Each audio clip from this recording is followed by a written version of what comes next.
It's interesting because I was sitting in a local restaurant one day and I was having dinner with my mother because my wife was out of town, and this man walked into the restaurant, and I knew so many of the people that lived in this town that I could recognize this guy is definitely not a logger. He's not a farmer. He's not a plumber. He was a very distinguished looking man. I turned to my mom. I said, "Is that Harold Kellen, the Presbyterian preacher?" Because I knew she knew him. And she's like, "Yeah." So I let him sit down. I went over to introduce myself. And he's like, "Well, let's have lunch." I said, "Bring your Bible. I got questions." He laughed.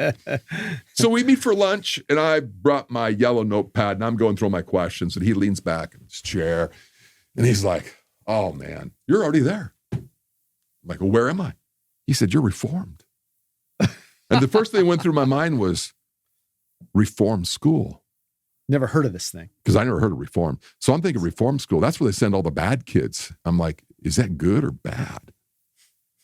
He smiled and laughed again. He says, "You don't know the word reform means, do you?" And I'm like, "Well, yeah, I know reform school's a bad thing, but I don't think you're talking about that." He's like, "You're Reformed. You're already there." Wow. He said, "You need to go to seminary." I said, "Well, that's question down here." Mm-hmm. So all of a sudden, this led to this ongoing relationship, and him and I would meet, and we became really good friends. And we did this for a year and a half. And in the meantime, I'm just, You pepper him with questions? Oh, yeah.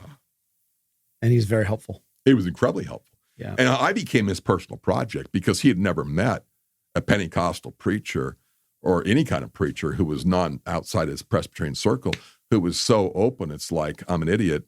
I want to learn. And just so open and willing to engage. Sure. And it scared the daylights out of my wife. She thought I was going through a midlife crisis. Kind of were. Kind of was. Yeah.